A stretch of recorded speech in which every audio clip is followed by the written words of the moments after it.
Assalamu alaikum wa rahmatullahi wa barakatuh. Chers frères et sœurs en Allah, bienvenue sur Chemin du Tawhid, votre havre de paix où chaque mot vous rapproche un peu plus d'Allah. Si vous ressentez au fond de vous une soif de lumière, un besoin de sens, une envie sincère de purifier votre cœur et de revenir à l'essentiel, alors cette chaîne a été créée pour vous. Je vous invite à vous abonner dès maintenant, pour ne manquer aucune des sagesses intemporelles que nous partageons à travers le Coran et la Sunna. Activez également la cloche, car chaque rappel que vous recevez peut être ce mot qui transforme une journée sombre en lumière guidée. Et si cette vidéo touche votre cœur, laissez un like, pas pour nous, mais pour que ce message remonte dans les recommandations et qu'un autre cœur blessé, perdu ou fatigué le découvre et retrouve espoir en Allah. Que chaque geste que vous faites ici soit une sadaqa jaria pour votre âme. Qu'Allah vous éclaire et vous rapproche de lui à chaque instant. Il y a des versets qui apaisent, d'autres qui éduquent, mais certains ont été révélés comme des armes spirituelles, des lances de lumière contre les ténèbres invisibles. Le prophète nous a enseigné une sourate si puissante qu'elle est devenue un rempart contre les djinns, un bouclier brandi par les prophètes eux-mêmes lorsque l'invisible devenait une menace. Cette sourate, c'est sourate Al-Falaq. 5 versets, 5 éclats de lumière, mais derrière leur brièveté se cache une immense profondeur. Dit, je cherche protection auprès du Seigneur de l'aube. Sourate Al-Falaq, verset 1. Pourquoi l'aube? Parce que c'est l'instant où la lumière brise l'obscurité, où les ténèbres reculent face à la clarté d'Allah. C'est l'image parfaite de ce que fait cette sourate. Elle fend les ombres, elle met en fuite les forces du mal. Le prophète ne dormait jamais sans réciter cette sourate, la frottant sur son corps avec ses paumes, en même temps que sourate An-Nas et sourate Al-Ikhlas. Ces 3 sourates, appelées Al-Mu'awwidat, étaient son arme avant le sommeil, quand le corps devient vulnérable et que les créatures invisibles rôdent. Mais ce n'est pas une arme ordinaire. Ce n'est pas une force humaine. C'est une imploration douce mais puissante, adressée au Seigneur de la lumière, à celui qui entend les plaintes silencieuses, et voit ce que nul œil ne perçoit. Alors, qui est le vrai fort dans ce monde? Celui qui brandit des poings? Ou celui qui se réfugie dans les bras d'Allah, le protecteur suprême? Imagine un prophète seul dans la nuit. Les étoiles brillent au-dessus de lui, mais autour, il sent des présences. Silencieuses, invisibles, parfois hostiles. Ce prophète ne crie pas, il ne fuit pas. Il ne prend ni pierre, ni bâton. Il murmure « Qul a'udhu bi rabbil falaq » 10. Je cherche protection auprès du Seigneur de l'aube, car c'est la langue de la foi, le langage des élus d'Allah. Il ne s'arme pas de haine, mais de soumission totale au protecteur des cieux et de la terre. Tu vois, cette sourate n'est pas seulement une récitation, c'est un abandon confiant entre les mains d'Allah, un cri du cœur contre ce que l'on ne maîtrise pas. Contre le mal de ce qu'il a créé, verset 2. Tu remarques, même ce qui est créé par Allah peut, dans sa sagesse, être source d'épreuves. Mais il est aussi celui qui protège de ses propres créations, comme le feu est une épreuve, mais l'eau, un soulagement. Et dans cette sourate, Allah nous enseigne une règle subtile. Il ne faut pas affronter le mal avec ses propres forces, mais avec le refuge spirituel. Combien de gens ont peur la nuit, ont des cauchemars, des oppressions dans le sommeil, des pensées noires, ou sentent des présences sans pouvoir les nommer. Ils cherchent des talismans, des objets, des rituels inventés, alors qu'Allah leur a déjà donné l'arme divine, simple, pure, parfaite. Sourate Al-Falaq. Une invocation dans le langage du Tawhid. Pas un sortilège, pas un mot magique, mais une confiance mise dans l'unique, celui qui, en un instant, peut dire « kun », et ce qui effrayait devient poussière. Cette sourate nous réapprend à lever les yeux vers le ciel plutôt qu'à nous attacher à ce qui est au sol. Elle n'est pas seulement l'arme des prophètes, elle est aussi l'héritage des croyants sincères, de ceux qui veulent vivre protégés sans s'éloigner du tawhid. Il est des heures où la nuit n'est pas seulement absence de lumière. C'est un voile, un rideau mystérieux derrière lequel se meuvent les choses invisibles. Et l'homme, aussi fort soit-il, reste vulnérable quand il ne voit plus. Contre le mal de l'obscurité quand elle s'approfondit. Sourate Al-Falaq, verset 3. Ce verset résonne avec un frisson particulier. Car il ne s'agit pas simplement de la nuit tombante, mais de l'intensité des ténèbres quand le monde devient silencieux et que les cœurs commencent à se serrer sans savoir pourquoi. As-tu déjà senti cette gêne en pleine nuit? Cette sensation d'être observé alors que tout semble pourtant calme? Ce n'est pas de l'imagination, car Allah lui-même nous a révélé ce danger. Dans l'obscurité, les djinns se meuvent librement, et certains parmi eux sont malfaisants, envieux, perfides, destructeurs. Ils aiment se glisser là où la lumière de la foi faiblit, là où les langues oublient de mentionner Allah. Mais le prophète nous a enseigné à ne pas craindre ces êtres, ni à les fuir, ni à les affronter, mais à se réfugier auprès de celui qu'ils ne peuvent approcher. L'obscurité devient un danger quand elle est vide de dhikr, quand la langue se tait, et que le cœur oublie Allah. Mais écoute bien ceci. Un serviteur qui récite Sourate Al-Falaq, même dans les ténèbres les plus épaisses, est comme un phare allumé au sommet d'une montagne. Aucun mal ne peut l'atteindre sans la permission de son Seigneur. Et si Allah protège, alors même l'armée entière des djinns ne pourrait bouger une feuille contre lui. Le danger de la nuit n'est pas dans l'ombre elle-même, mais dans l'oubli de celui qui éclaire toute obscurité. Et chaque verset de cette sourate n'est qu'un rayon de cette lumière. Le mal ne se manifeste pas toujours par des cris, ni par des visages hideux. Parfois, il se glisse dans un regard discret, un souffle prononcé en cachette, une parole soufflée à l'oreille d'un shaitan, et soudain, des liens invisibles enchaînent un cœur ou troublent un foyer. Et contre le mal des sorcières soufflant sur les nœuds, Sourate Al-Falaq, verset 4. Ce verset soulève un rideau sur une réalité redoutée, mais trop souvent négligée, le monde de la magie noire. Oui, la sorcellerie existe. Elle est un acte interdit, puni et destructeur. Et certains y ont recours pour nuire, par pure jalousie ou par soif de contrôle. Mais écoute bien ceci.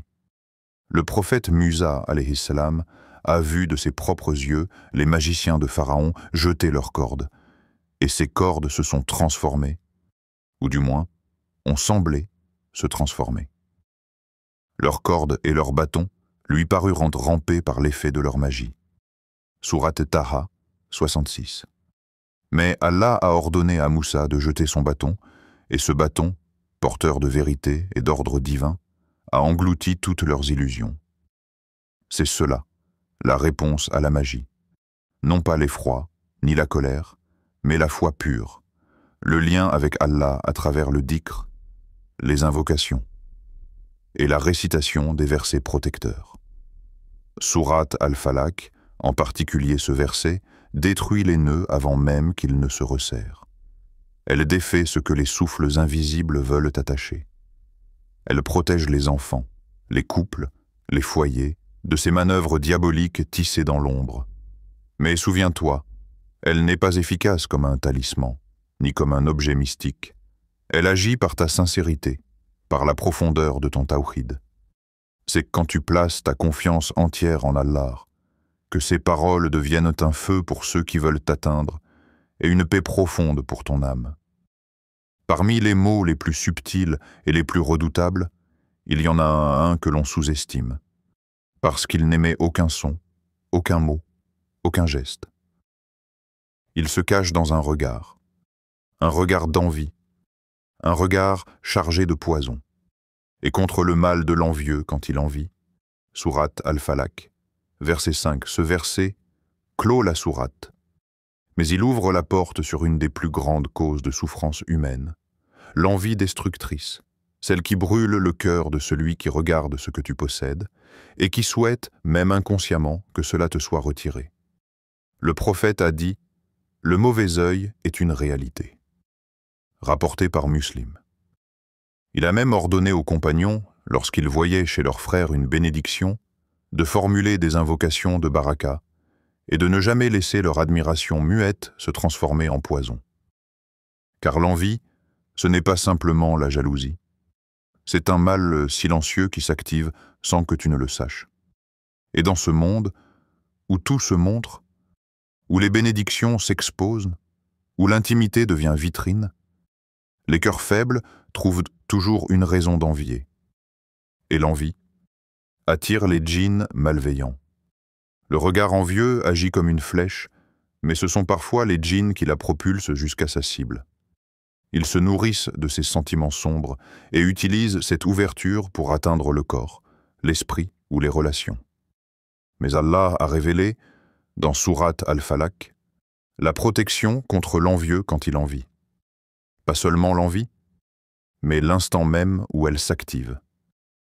C'est une défense qui précède l'attaque, une lumière qui empêche le venin d'atteindre sa cible. Alors si tu sens qu'une fatigue inhabituelle t'épuise, que ton humeur change sans cause, que ton foyer se déséquilibre sans explication, retourne à cette sourate, fais-en ta routine, répète-la avec le cœur, et surtout, vise dans la discrétion, avec une langue qui remercie plutôt que de se vanter, car Allah protège ceux qui placent leur force dans leur fragilité devant lui.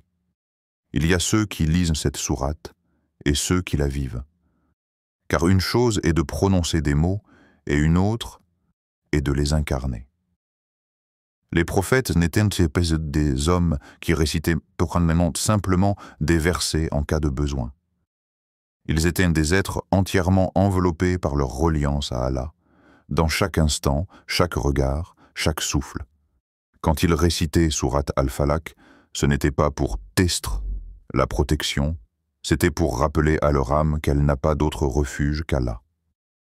Et c'est là que réside la force véritable de cette sourate. Elle ne protège pas par la voix, ni par la récitation automatique. Elle protège quand elle est portée par un cœur vivant, un cœur conscient que tout mal vient d'Allah par sagesse et que tout bien vient d'Allah par miséricorde. Dis, je cherche protection auprès du Seigneur de l'aube. Sourate Al-Falaq, verset 1. Il faut que ce je cherche soit réel. Pas récité machinalement. Il doit sortir du fond de ton être, comme un enfant qui court dans les bras de son père après un cauchemar. Quand tu ressens une peur soudaine, une angoisse inexpliquée, un mal-être physique ou émotionnel, rappelle-toi, tu n'as aucune force propre, mais tu peux tout si Allah te protège.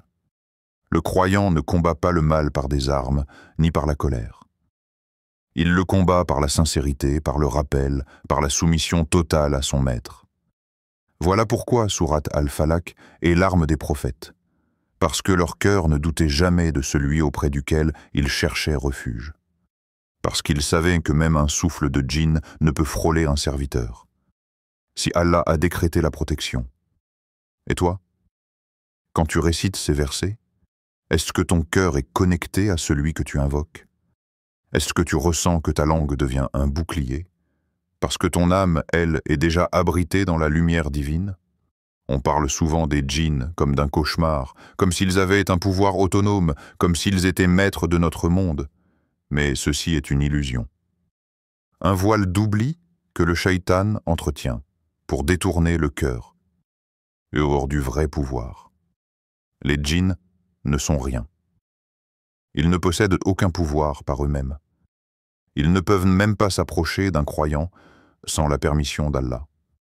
Et pourtant, combien de gens vivent dans la peur? Combien consultent des gens douteux, portant des objets, accrochent des amulettes ou tremblent dès qu'une ombre passe? Ils ont oublié que le prophète n'a jamais recommandé autre chose que le Coran. Il n'a jamais protégé ses compagnons par des objets matériels, mais par les paroles d'Allah. Cherchez protection auprès d'Allah contre les djinns et les hommes. Hadith authentique. Sourate Al-Falaq fait partie de cette arme prophétique. Une parole qui brise les illusions, qui reconnecte le cœur au vrai refuge et qui replace la peur à sa juste place, non dans les créatures, mais dans le Créateur. Lorsque tu dis « Kul a'udhu », tu affirmes à l'univers entier « Je n'ai pas peur de toi, ô créature, car je suis sous la protection du roi des mondes. Le monde invisible existe, oui, mais il a un rôle, il est un test, un rappel, un miroir de ta foi. Lorsque tu ressens une présence, une attaque, une oppression, ce n'est pas une invitation à paniquer, mais une opportunité pour revenir à Allah, pour purifier ton foyer, pour t'accrocher plus fort au dhikr, à la prière, à la sourate des protections. Les prophètes ne craignaient pas les djinns. Ils voyaient en eux un rappel de la fragilité humaine et un appel à la soumission sincère. Toi aussi, transforme tes peurs en pont vers Allah. Et laisse cette sourate être ton épée.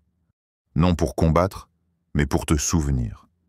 Il y a des gens simples, discrets, dont la langue ne s'agite pas beaucoup, mais dont le cœur est toujours tourné vers Allah.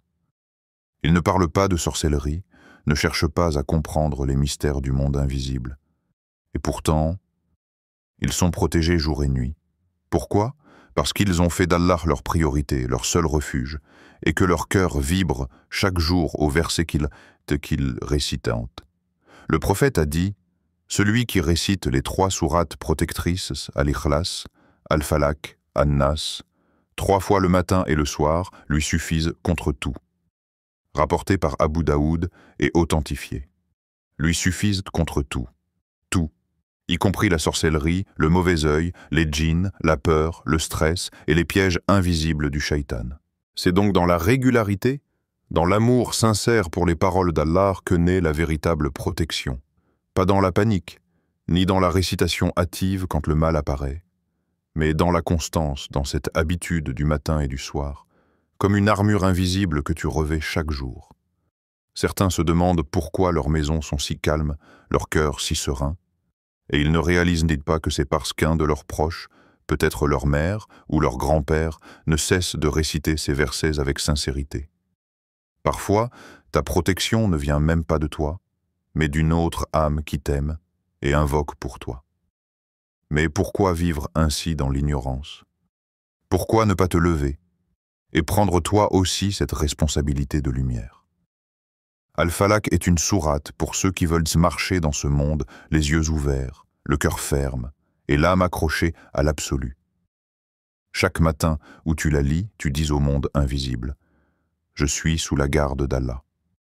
Vous ne pouvez rien, car celui qui m'a créé me protège. » À travers ces versets courts se cache un trésor infini, un trésor que les prophètes ont saisi, un trésor qui dépasse le simple sens des mots.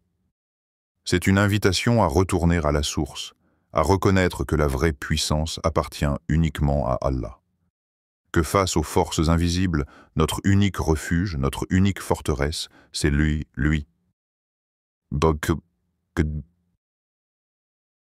10. Je cherche protection auprès du Seigneur de l'aube. Sourate Al-Falaq, verset 1.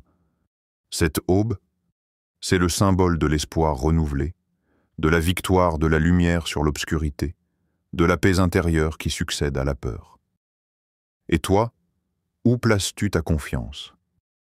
Dans ce monde où les ombres se meuvent, ou dans celui qui crée la lumière et la fait renaître chaque matin?